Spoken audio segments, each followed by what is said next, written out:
Most people think they understand volcanic danger. They imagine rivers of lava crawling down slopes, towers of ash darkening the sky, explosions loud enough to shake cities. But some of the deadliest volcanoes in the world don't kill that way. They kill silently.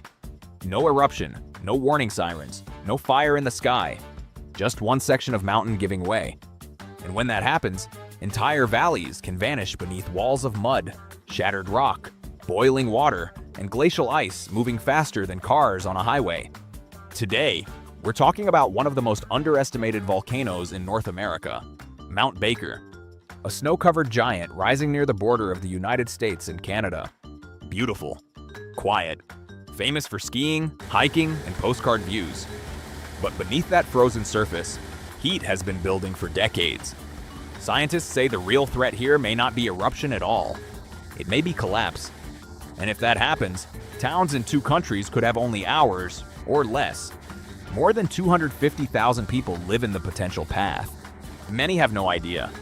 Tonight, we uncover the terrifying history of the mountain that has already done this before, and could do it again. Why Mount Baker is more dangerous than it looks. From a distance, Mount Baker looks peaceful. Its summit is buried under snow. Massive glaciers wrap around its slopes. On clear days, it seems like the perfect symbol of untouched wilderness. But appearances can be deadly. Mount Baker is considered one of the most hazardous volcanoes in the United States. Not because it erupts often, but because it is still alive. Deep underground, heat continues to rise. Steam vents escape from cracks near Sherman Crater. Sulfur gases seep into the air. Ice melts from below. Rock is slowly weakened year after year. That process matters more than most people realize. Because a volcano does not need to explode to destroy everything below it. If hot acidic gases weaken the crater walls long enough, if glacier ice becomes unstable, if an earthquake strikes at the wrong moment, then millions of tons of mountain can suddenly break loose. And once gravity takes over, nothing can stop it. That is what makes Mount Baker terrifying. Not what it does dramatically, but what it could do instantly. The 1975 crisis that terrified scientists. In the spring of 1975, people living near Mount Baker noticed something strange. The mountain's usual white steam plume had changed. Instead of a calm ribbon drifting into the sky, darker emissions began rising from Sherman Crater. The summit looked restless, unstable, wrong. Scientists rushed to investigate. What they found shocked them. Heat output from the crater had increased dramatically in a short period of time. Temperatures soared. Powerful gases blasted from vents at extreme speed. Ice inside the crater began melting rapidly. A place that had been frozen for years was suddenly transforming. New openings appeared in the crater floor. An acidic lake formed where ice once stood. Large areas of snow and glacier disappeared. For residents downstream, the danger was immediate. Officials feared that if weakened rock collapsed into melting ice, a lahar could surge down river valleys with almost no warning. So something unprecedented happened. Authorities lowered the level of Baker Lake Reservoir to create empty space in case floodwaters and debris rushed into it. Think about that. They altered a major reservoir not because the volcano erupted, but because it might collapse. Towns were quietly briefed on evacuation routes. Families were told where to go if the worst happened. And then, the mountain calmed down. No eruption came. No massive collapse happened.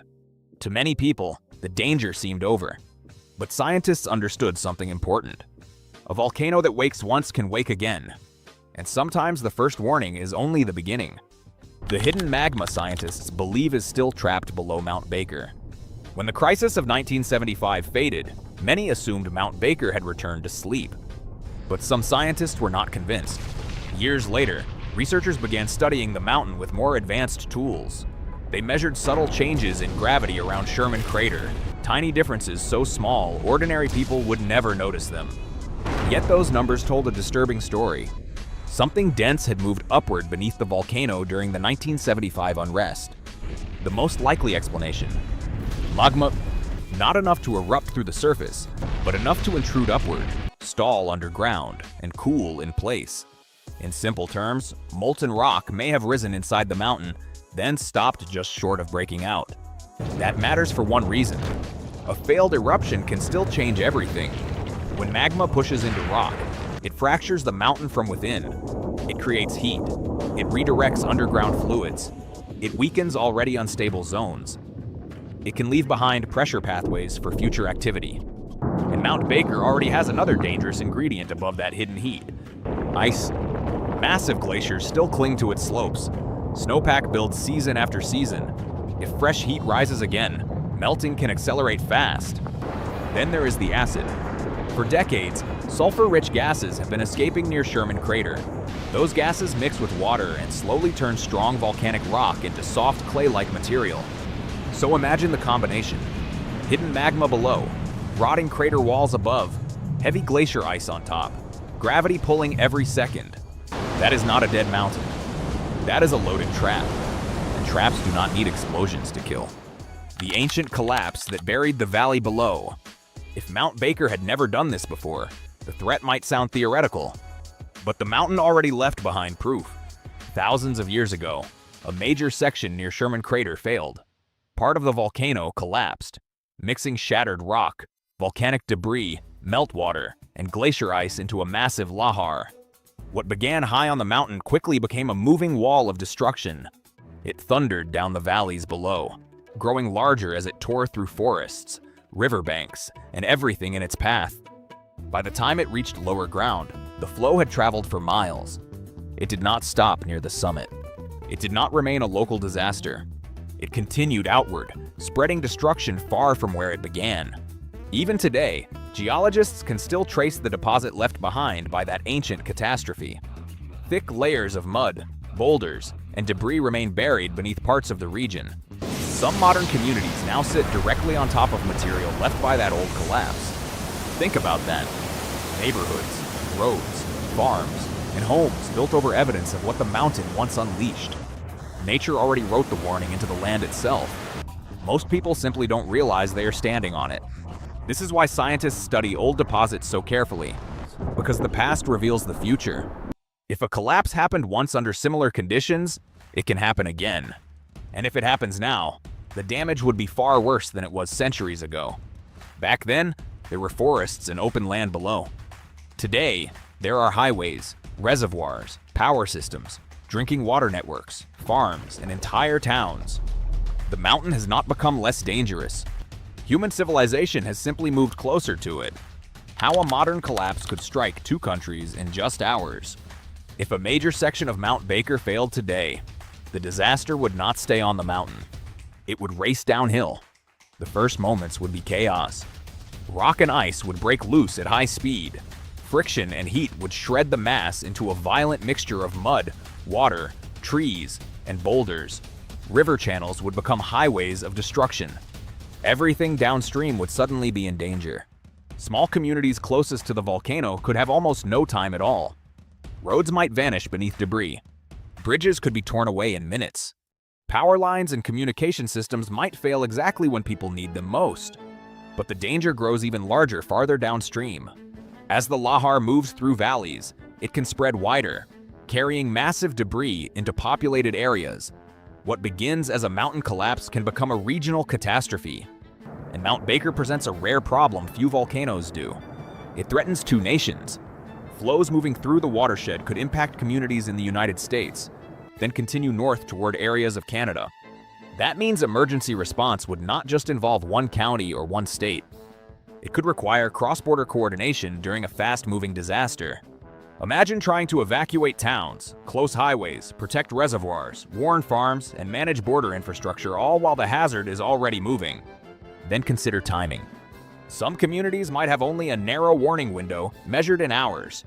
Others could have less. And unlike hurricanes or storms, you cannot watch this coming for days on weather radar. Once collapse begins, the clock is already running.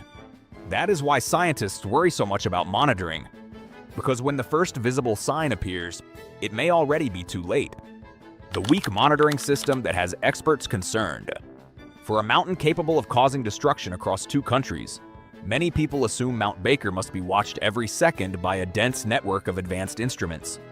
That assumption is dangerously comforting, because experts have repeatedly warned that monitoring on Mount Baker has long been limited compared with the scale of the threat. Volcanoes usually give clues before major events. Tiny earthquakes begin clustering underground. The ground subtly swells as magma rises. Gas chemistry changes. Heat signatures increase. Glaciers melt faster in unusual places. But detecting those clues requires equipment. Seismic stations, GPS deformation sensors, gas monitoring systems, thermal surveillance, real-time data links. Without enough of them, scientists are forced to watch a dangerous mountain through a narrow keyhole. They may still detect major unrest, but smaller, faster changes can be harder to pinpoint. And Mount Baker's most feared scenario is not necessarily a giant eruption building for months. It could be a structural collapse triggered by weakening rock, hydrothermal alteration, or sudden instability. That type of event may provide less warning than people expect. Imagine a hospital trying to monitor a heart patient with only a fraction of the machines it needs. That does not mean doctors know nothing. It means precious time could be lost. The same logic applies here. Researchers continue to study Baker, improve hazard maps, and understand its behavior. But every expert knows one truth. Monitoring is preparation. Preparation creates warning. Warning saves lives, and in valleys below Mount Baker, time may be the most valuable resource of all. What happens to towns, farms, water, and highways if Baker fails tomorrow? If Mount Baker suffered a major collapse tomorrow, the first destruction would be obvious. Mud, rock, flooding, impact zones. But the deeper disaster would unfold in the hours, days, and weeks after. Because modern society depends on systems most people never think about until they fail. Water. Entire communities rely on clean reservoirs, rivers, and treatment plants.